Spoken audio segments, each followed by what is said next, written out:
Hello guys, again welcome back to my another blog.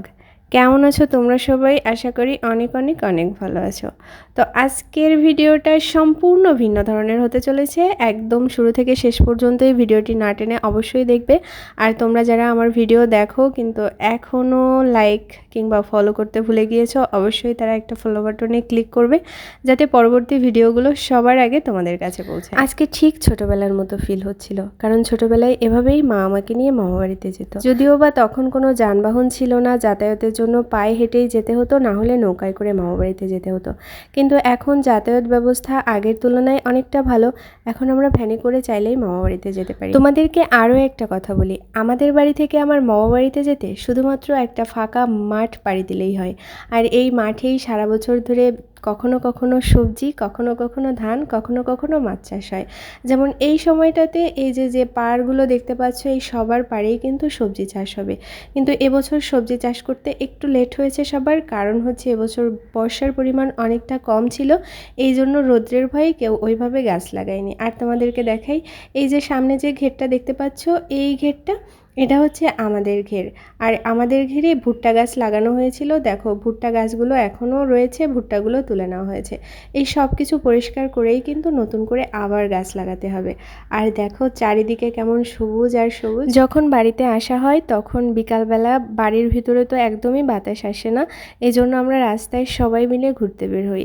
ঘুরতে ঘুরতে অনেক সময় ঘেরের পাড়ে চলে আসি। তো দেখো দেখতে দেখতেই কিন্তু আমার মামাবাড়ির কাছে যে ইটের সোলিংয়ের রোডটা আছে, ওই রোডে চলে এসেছি। আর এই পাশ দিয়ে দেখতে পাচ্ছ, এটা হচ্ছে একটা খাল। আর এই খালে কিন্তু অনেক নৌকা আছে। দেখো চারিদিকটা কেমন সবুজ আর সবুজ, দেখলেই মনটা জুড়িয়ে যায়। আমার ছোটবেলার বেশিরভাগ সময় আমি মামাবাড়িতে কাটিয়েছি, কারণ দাদু আমাকে অসম্ভব ভালোবাসতো, তাই চাইতো সবসময় নিজের কাছে রাখতে। তোমরা যদি আমার কাছে জানতে চাও যে আমার সব থেকে পছন্দের জায়গা কোনটা, সেটা হচ্ছে আমার মামাবাড়ি। আর কেন, যদি জানতে চাও কেন এত জায়গা থাকতে মামাবাড়ি আমার পছন্দের জায়গা, তার কারণ হচ্ছে একটা মানুষের সব থেকে সুন্দর সময় হচ্ছে তার শিশুকাল, তার শৈশব। আর সেই সময়টার বেশিরভাগ সময় আমি আমার মামাবাড়িতে কাটিয়েছি, কারণ দাদু কখনোই চাইতো না আমাকে নিজের কাজ ছাড়া করতে। আমি সবসময় দাদুর কাছে থেকেছি। এই সাইডে তোমরা যে খালটা দেখতে পাচ্ছ, ছোটবেলায় কিন্তু প্রত্যেকটা দিন আমি স্কুল থেকে এসে এই খালেই স্নান করতাম। আমি থাকতাম মামাবাড়িতে। আমি মামাবাড়িতে ক্লাস 2 পর্যন্ত পড়েছি, তারপরে হচ্ছে আমাদের বাড়িতে গিয়েছি। তার আগ পর্যন্ত আমি মামাবাড়িতেই থেকেছি। মামাবাড়িতে থাকার কিন্তু অনেক অনেক অনেক মজা, কারণ কেউ কখনো ওইভাবে রাগারাগি করে না, খুব আনন্দে আয়েসে থাকা যায়। একটাই দুঃখের বিষয়, সেটা হচ্ছে আমার কোনো মামা ছিল না, কিন্তু তাতে আমার কোনো কিন্তু নেই।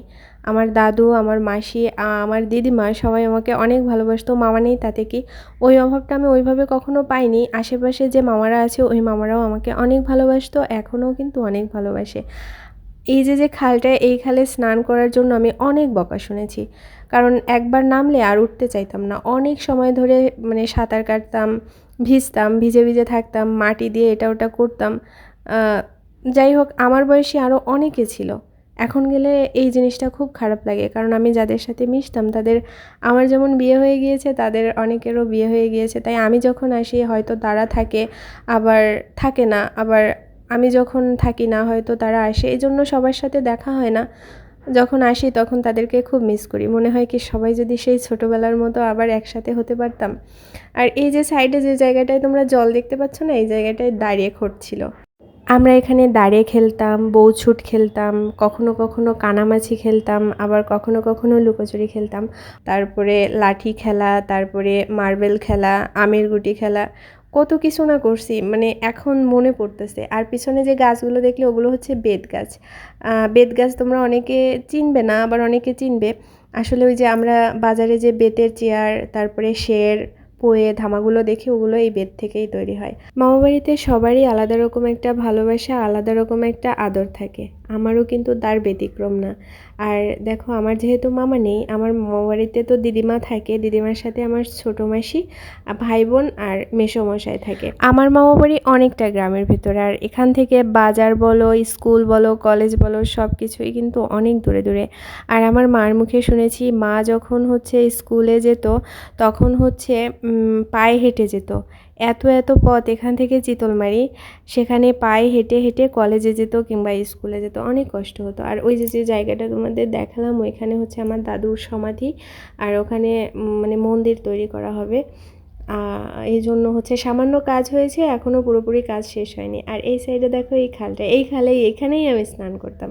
এরপরে মা বলতেছিল চলো আমরা একটু ঘুরে আসি। তারপরে হচ্ছে এটা হচ্ছে আমার মামাবাড়ির গ্রাম, দেখো একদম গ্রাম। আর খেয়াল করলে দেখতে পারবে যে প্রত্যেকটা বাড়ির ঘাটে ঘাটে নৌকা বাঁধা, কারণ সবারই নৌকা আছে, সবাই নৌকায় করে যাতায়াত করে। ঘেরে যাওয়া বলো, মাছকে খেতে দেওয়া বলো, তারপরে বাজারে যাওয়া বলো, যেখানেই যাওয়া বলো না কেন, কিংবা এখান থেকে একটু রোডে যে রাস্তা দিয়ে আমরা এসছি, পিচের রাস্তা, ওই রাস্তায় যেতেও কিন্তু নৌকা ব্যবহার করে। এই জন্য খেয়াল করলেই দেখা যায় যে প্রত্যেক বাড়িতেই নৌকা আছে, আর সাথে সাথে এরকম একটা সাঁকোও আছে, কারণ যাদের বাড়ি ওই পারে তাদের যেতে হলে তো একটা সাঁকো লাগবে। এখানে কিন্তু ওইভাবে ব্রিজও নেই। আর দেখো এখানে কিন্তু কুমড়ো গাছ লাগানো হয়েছে। এগুলো কি কুমড়ো জানো? এগুলো হচ্ছে মিষ্টি কুমড়ো গাছ, তার সাথে ওল গাছও। দেখলে মা শুধু হাঁটছেই হাঁটছে, আর আমি পেছন থেকে ভিডিও করতেছিলাম। আমার অনেক ভালো লাগতেছিল।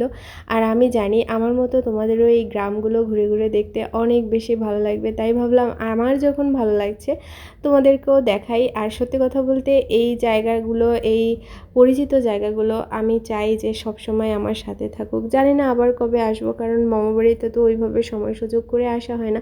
তাই এই ভিডিওগুলো পরে আমি আবার দেখতে পারবো, দেখলে তখন আমার ভালো লাগবে যে না, এই জায়গাগুলোতে আমি এটা করতাম, ওইটা করতাম। অনেক স্মৃতি আমার এখানে। আর আমার একটা ভীষণ পছন্দের জিনিস হলো, এই মাটিতে যখন কাদা হয় না, ওই কাদা যখন একটু একটু শুকিয়ে যায় তখন হাঁটলে ওই কাদাটা সুন্দর দোলে, মানে ঢেউয়ের মতো। ওই জিনিসটা আমার অনেক পছন্দ। তাই আমি এখানেও আমি চেষ্টা করতেছিলাম ওরকমটা হয় কি না, কিন্তু এখানে হচ্ছিল না। কারণ পরে আমি দেখলাম যে এই মাটিটা হচ্ছে অনেকটা টাইট টাইপের মাটি, এই জন্য এখানে হবে না। কিন্তু এই যে যে জায়গাটা, এই জায়গাটা শুকালে ওই রকমই হবে। তো আজকের ভিডিওটা এই পর্যন্ত। ভিডিওটা তোমাদের কেমন লাগলো অবশ্যই জানাবে।